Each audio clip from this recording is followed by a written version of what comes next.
Well, welcome to the 700 Club. My take about last night was that the Republicans have a dream ticket. DeSantis for president and Tim Scott for vice president. It will win because the Democrats right now don't have anybody. Their governor in New York is awash with problems. The governor of California is being recalled, and they have nobody else except Kamala Harris to take over because Joe Biden won't be there. But I say just keep your eyes open.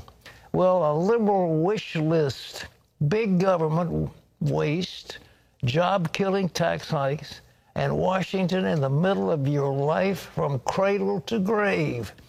That's how Republican Senator Tim Scott described President Biden's plans for America. And what's the price tag of those plans? A toxic $6 trillion, that's right, $1 trillion.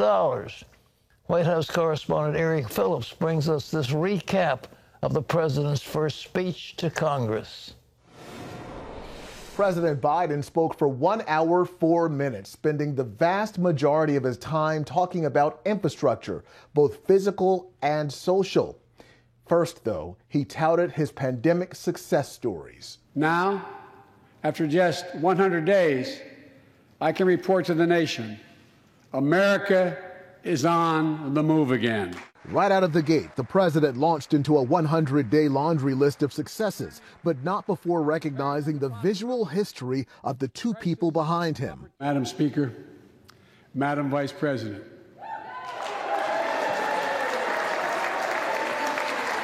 no president has ever said those words from this podium. No president has ever said those words, and it's about time. From there, Biden pressed his pandemic playlist, capping it off with a plea. Go get vaccinated, America. Go and get the vaccination. Then came his infrastructure plans, beginning with the $2 trillion American Jobs Plan that he says addresses infrastructure, jobs, and environment all in one fell swoop. There is simply no reason why the blades for wind turbines can't be built in Pittsburgh instead of Beijing. No reason. There's no reason why American workers can't lead the world in the production of electric vehicles and batteries. Next, the president laid out his second infrastructure layer, the $1.8 trillion plan for American families. It would provide universal preschool, 2 years of free community college, and extended family leave. How do we pay for my jobs and family plan? I will not impose any tax increase on people making less than $400,000. But it's time for corporate America and the wealthiest 1% of Americans to just begin to pay their fair share. A financial commitment targeted by Republican Senator Tim Scott and part of his official response. It's a liberal wish list of big government waste, plus the biggest job-killing tax hikes in a generation. Tonight, we also heard about a so-called family plan, even more taxing, even more spending, to put Washington even more in the middle of your life, from the cradle to college. The president says he's spent plenty of time with President Xi Jinping, and he knows of his desire for world dominance. I made absolutely clear that we will defend America's interest across the board. Another international topic, Biden doubled down on his decision to remove American troops from Afghanistan by September. After 20 years of valor, and sacrifice, it's time to bring those troops home. Biden also urged Congress to pass the Voting Rights Act, legislation that would protect the rights of Dreamers, and the George Floyd Policing Act. Let's get it done next month, by the first anniversary of George Floyd's death.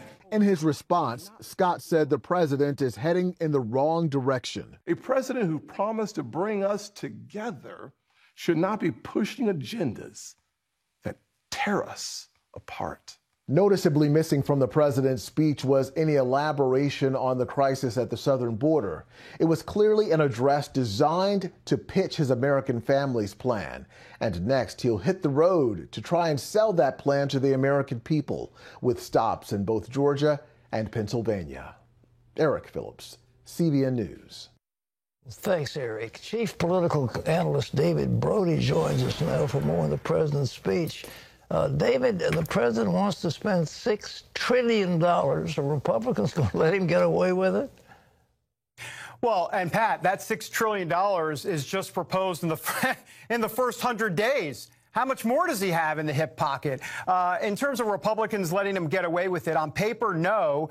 The problem is, what are Democrats going to do when it comes to budget reconciliation? I mean, if we take all of this $6 trillion, right, that first $2 trillion is already done. It's in the bank. It's being spent as we speak, and that was done on budget reconciliation. That was the COVID stimulus bill, and now we've got this $2 trillion more on the infrastructure, and I put that in air quotes because infrastructure apparently means anything nowadays. $2 trillion on infrastructure, and then the American Families Plan that he's talking about. So, I mean, this is just bizarre that he's even doing this because this is a lot more than I think people, the center left, Joe Biden, had promised during the campaign trail. But I will say this. He had a key line last night that people should pay attention to. He said, "We the people are the government." Wait, what? We the people are the government? I think that says everything you need to know about what his mentality is, what this administration's mentality is, which is indeed the government is here to help. Well, Ronald Reagan, we remember what Ronald Reagan said. Those are the worst, or those are the most dangerous lines you can ever hear, the most dangerous words you can ever hear. We're the federal government and we're here to help. That's not good at all. And also one other point, Pat, he said the word freedom in the speech one time. He said the word invest 15 times. You can read into that what you can read into that. He also touted that so-called H.R. 1, which we know is a stalking horse for a takeover of our electoral system by the federal government to take it away from state legislatures. It's a horrible bill, yet that was the first one that Nancy Pelosi put on the table. But he said, well, let's pass it like it's so important. What do you think about that?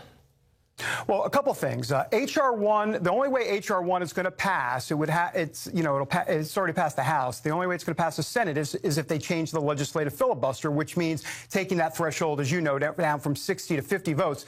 Right now, Joe Manchin is the key to, in essence, saving America from it. I mean, if Joe Manchin says okay, then Democrats are going to rush H.R. 1 through and D.C. statehood and the Equality Act, and I can go on and on. And so this is how important it is. You know, it's interesting. Joe Biden talked about unity so much as a candidate for president, and now he's invoking Jim Crow. And I shouldn't even say invoking Jim Crow. He's actually saying that Republicans are trying to invoke Jim Crow-type laws in America. How does that help unify the country? And that's why H.R. 1 has come around, because Democrats believe that they have to federalize elections, in essence, to stop Republicans from going back to Jim Crow. You know, Pat, that wasn't a State of the Union technically last night. It was a joint session of Congress speech. But the state of our union is deeply divided. And he had talked about America is on the move, but conservatives would say America is on the move, all right, but America is on the move to the abyss. That's what they think today. Well, you know, the thing that Tim Scott pointed out is he had a bill having to do with police, and it was stopped by a filibuster by the Democrats. Isn't that? It's amazing, isn't it? Yeah, it really is. And Tim Scott's speech was really amazing last night. He was able to weave his faith story. I've talked to Tim Scott many times about his faith story. You know, he was saved as a youngster. He was failing all of his classes. He got mentored by a manager at Chick-fil-A. It's a great story. But yeah, he was able to weave that. Plus, he was actually saying that he was called Uncle Tom and the N-word by progressives. By progressives. And that's what he said last night. And then we can go on about Tim Scott. Look, I think he had so many different and great lines last night, but he was able to take that idea of unity that Joe Biden talked about and said, there's been no unity at all. As a matter of fact, I thought what was interesting, one of his best lines says, when he talked about Democrats on the infrastructure bill, he says they can't even build bridges to build bridges.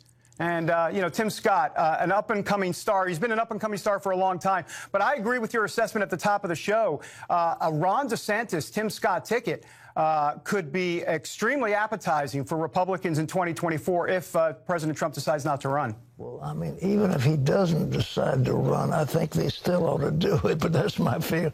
David, thank you so much for your insights. You bet. Well, in other news, this is a shocker. A knock at the door at 6:30 a.m. Who is it? the feds are executing a search warrant on the former president's personal attorney. And what did they want to do? They've taken confidential attorney-client files away from him. But the one thing they didn't take was something about Hunter Biden. His dossier they didn't take. They took everything else. Are we weaponizing the judiciary and the IRS? It looks like it. Ephraim Graham has more. Pat, federal agents arrived at Rudy Giuliani's home early Wednesday morning with a search warrant, seizing electronic devices, including his cell phone. They also raided his offices, confiscating a longtime aide's computer. Giuliani is under investigation for potentially breaking federal lobbying laws in his business dealings in Ukraine, as well as for attempts to influence Ukraine's government to investigate Joe Biden's son, Hunter, who served on the board of a Ukrainian energy company. A North Carolina judge denied a request to immediately release police body camera video of the deadly shooting of Andrew Brown, Jr. Pasquotank County Judge Jeff Foster cited the safety of officers in the video and possible prejudice to a potential trial. He did order body cam and police dashboard footage be shown to the family within 10 days. The public might see the video in 30 to 45 days. In court, a prosecutor said Brown hit law enforcement officers with his car before they opened fire. Brown's family says they are deeply disappointed by the decision. Pat? Well, as I said the other day, they need to release that immediately and stop the confusion, because here it's just in Elizabeth City, just south of where I'm sitting, and it's a nice, peaceful community, and we don't need any racial strife. But until that body cam is released and people can see what actually happened, there's going to be a terrible racial problem in the city of Elizabeth City, North Carolina. And I think the judge, whatever he wanted to do, he had the authority to release it, and I think the time has come to make that public as quickly as possible.